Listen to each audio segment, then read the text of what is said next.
Вот мое изделие, на которое я пристрочила косую бейку. Я показывала, вначале я приложила к изнаночной стороне, сделала первую строчку, затем отвернула на лицевую сторону и пристрочила второй строчкой, отступив от края на 0,1-0,2 миллиметра. Хвостики немножечко я оставила длиннее, я сразу не обрезала той длины, которая у меня карман. И затем, когда уже косая бейка пристрочена, мы идем на утюг, отпариваем, то есть приутюживаем, потому что под машинкой всегда немножечко ткань растягивается где-то, может быть, может потянуться, может нет. И уже когда у нас готова пришита косая беечка, мы можем срезать лишние хвостики вот в этом месте. Складываем обязательно всегда изделия, которые обрабатываете, складывайте пополам, уравнивая сгиб, срезы, и подрезаем уже хвостики на необходимую нам величину. Вот таким образом. И они у вас будут уже тогда в зеркальном отражении. Ровненькие с одной и с другой стороны. И у нас остается теперь вот этот срез верхний. Нижний мы обработали. Точно таким же образом я буду обрабатывать уже верхний срез из косой бейки, которую я делала сама. Прикладываю я ее тоже для того, чтобы бейка получилась у нас ровно, красиво пришита. Я ее шью двумя строчками, да, как вот я пришивала красную. Точно так же я буду пришивать сейчас и желтенькую.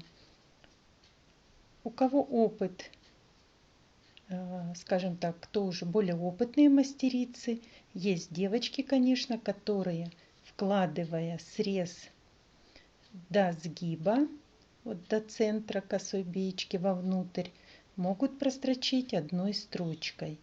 Желательно только та часть косой бейки, которая будет у вас с изнаночной стороны, она должна хотя бы на миллиметр закладываться чуть-чуть больше, чем та, которая на лицевой стороне. Для того, чтобы когда вы будете строчить по лицевой стороне, отступив 0,1-0,2,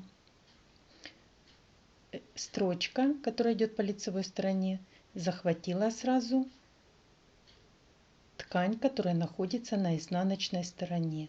Но это уже должно быть, скажем так, опыт большой должен быть. Или же можно наметать предварительно. Но я не метаю, я просто строчу двумя строчками.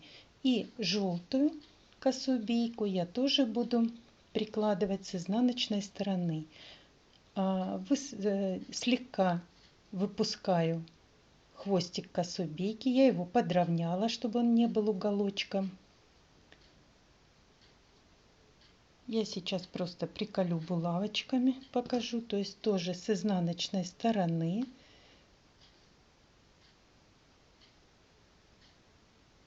У меня видна линия сгиба, когда я заглаживала, да, с этой стороны делала, приутюживала этот край косой бейки вовнутрь. То есть у меня здесь есть линия от утюга. Вот если я покажу ближе.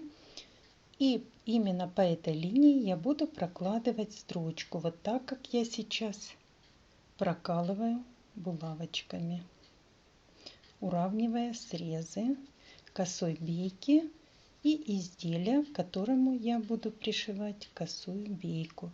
Главное, косую бейку в этот момент не растягивать, а накладывать на изделие так, как она ложится. То есть первая строчка будет с изнаночной стороны, и затем я буду огибать этот срез.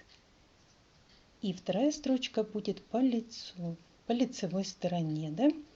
Только перед этим, срезав немножечко, оставив небольшой хвостик, я буду этот хвостик заворачивать вовнутрь, для того, чтобы уравнять здесь срезы и получилось красивый обработанный край. Вот таким образом он будет только короче и уравниваться этой линии. Сейчас я прокладывать буду строчку там, где находятся эти булавочки. Но для этого, чтобы проложить строчку, я разворачиваю булавочки перпендикулярно той линии, по которой я буду сейчас строчить. Вот таким образом.